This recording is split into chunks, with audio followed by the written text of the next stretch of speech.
So this is Verb Factory, and this is a node-based environment for building delays, reverbs, and effects. And as you can see, I currently have two nodes, the audio output and the audio input node. If I middle mouse click and drag around, I can navigate the 3D space. If I hold shift and mouse wheel, I can zoom in and out, and I can click and connect wires from one node to another like that. And now you can hear that I have the full signal coming from the loaded WAV file that plays in this player down here. I can select and delete cables. I can also drag into thin air, and I get the node browser when I let go of the cable. And so if I wanted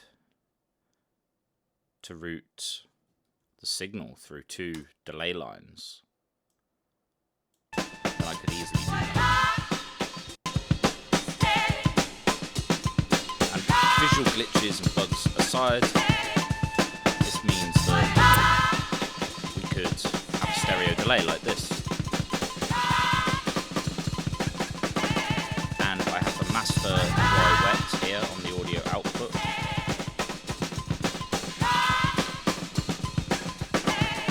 Which lets me preview whatever the current algorithm setup is in context with the dry signal. So if I wanted to change the delay times, I could do that. Now, obviously a delay line by itself is not the most exciting thing. It's also not even a full delay effect. But if I take the output and route it back to the input of the delay line, then we get a wire representing the feedback path. I can do that on both sides, and they each get a minus 20 dB signal feeding back around. And if I tweak the level, then you can hear that I start to get the more classic delay effect. And I can actually start and stop the playback if I want to hear the tail.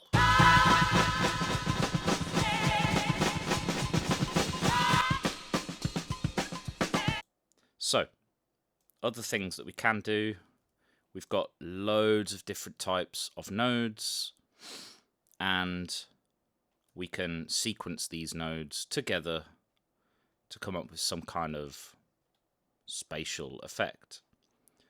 Let's say we take the FDN, which stands for Feedback Delay Network, and we take the FDN diffuser. That takes a stereo input, and it will give me a stereo output.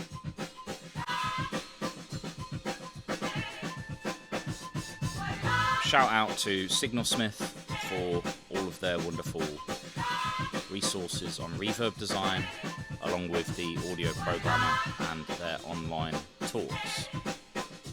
Now, we can tweak various parameters on this diffuser.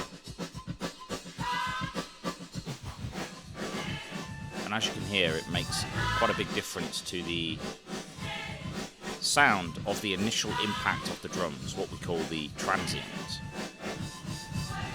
So it's a lot more smeared when this time value is high, and it's still smeared when it's low, but in a different way. Delete those cables and right click. I'm going to type in FDN because I want the FDN loop node. And then I'm going to select these, and I'm going to right click and choose Auto Connect FDN. that connects all of the outputs from the diffuser to where they need to go for this loop to actually work. And at this stage, what I might do is select a cable here and just add a tape saturation node on either side.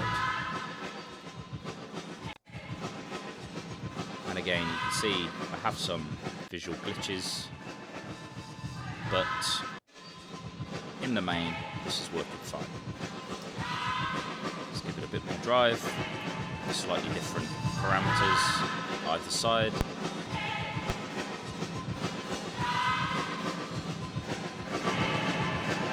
And basically, you can hear that we now have a reverb effect using feedback delay networks.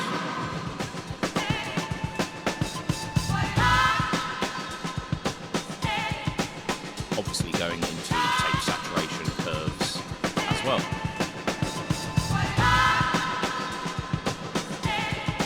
We can actually tweak parameters on the FDN loop, so the way that feedback delay networks work is that they use a particular kind of mixing matrix to take all of the inputs and mix them in various different ways. Currently we are using the householder mixing matrix, but if I come back down to 0, then now we are using a Hadamard. And if we listen to just the reverb sound,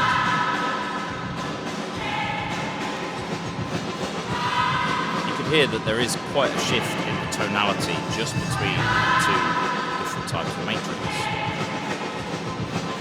And I have tooltips in here. Come over to a random orthogonal matrix, which has its own sound.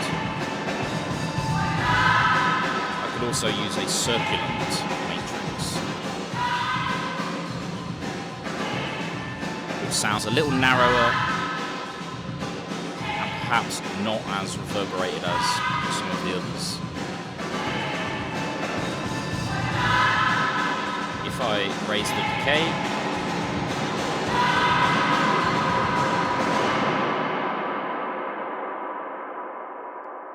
we could get quite a long reverb tail out of this thing. If I change the delay min and max delay parameters, that's going to give the internal delay lines more delay time to play with. So maybe if I widen that, you can see it starts to turn more into a typical delay effect. But if we change the distribution of those delays, currently it's set to the velvet distribution. If we come up to the exponential,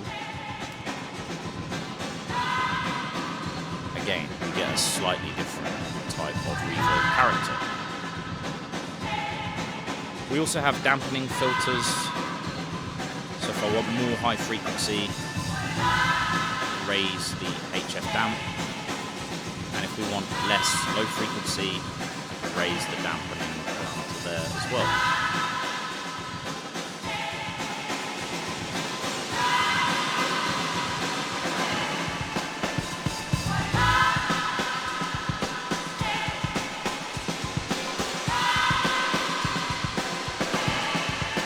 Hear that when we have a very short delay window, things start to sound a bit more metallic.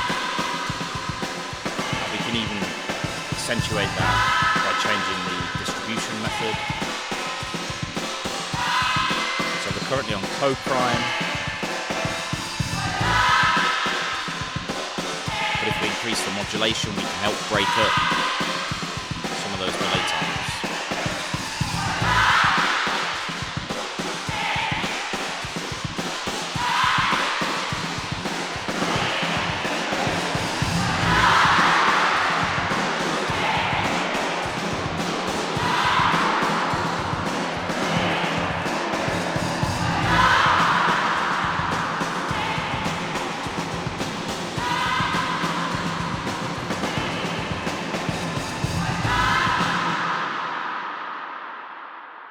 So, that is a short look at the Verb Factory utility that I've built.